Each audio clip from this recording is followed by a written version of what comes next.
Hey guys, it's your buddy Rome. I want to thank you guys for stopping by the studio again today. In today's video, what we're going to be doing is the firmware update for the new Action 6. Now, there is a lot of new features they have provided for us in this new firmware update, including the ability to shoot in 8K. There's a variety of other features. Some will be lens specific. So if you do have the wide angle lens or the boost lens, or you have the macro lens, there are some cool things that are going to be added in this firmware update, including focus peaking. So let's get right to it. Let me show you guys exactly how to do it. So all you have to do is take your Action 6.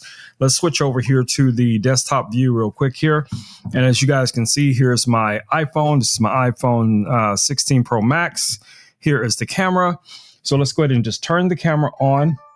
All right, so our camera's on.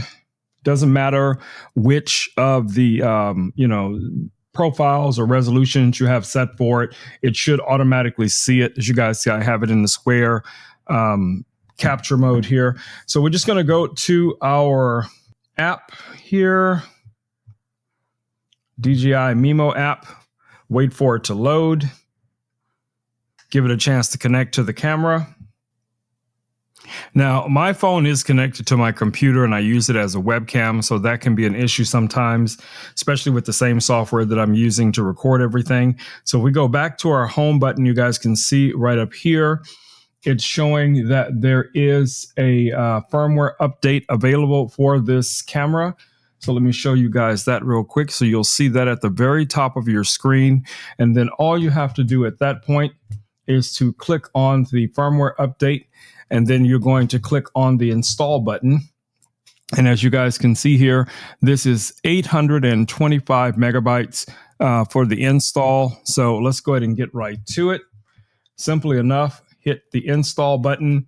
Now, this is going to take a little bit of time for you guys to be able to, see this. This is all going to be dependent on how fast your Wi-Fi is. You guys can see the camera is already connected and is starting to receive the update. And like I said, this should not take long. So this is something that maybe you want to check every once in a while.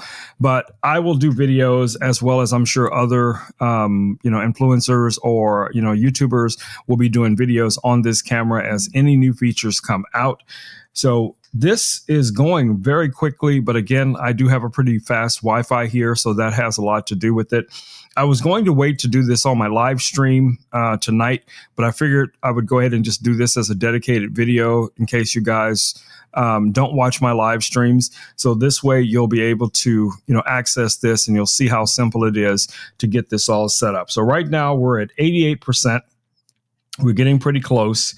And then once this completes, it should go through cycling on the camera and then restart the camera, and then you're going to be pretty much ready to go. So at that point, I'll show you guys what I'm seeing. Now, there are some notes here. I will probably post these notes down in the description, but there are some notes here of all of the new features that I mentioned before and a lot that I probably haven't mentioned, but it's it's too many to read out right here. All right, so it says that it is done. So we can just click on done. And now the camera should restart. There we go. It's starting. All right, the camera is restarted.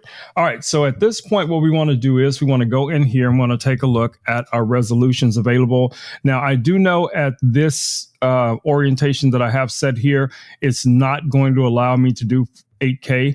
And as you see here, I can go up and take a look. The maximum that we have here is 4K. So if I go back to resolution, we're going to go to default and set this to default video. Now, when we swipe up, you guys see now we have 8K,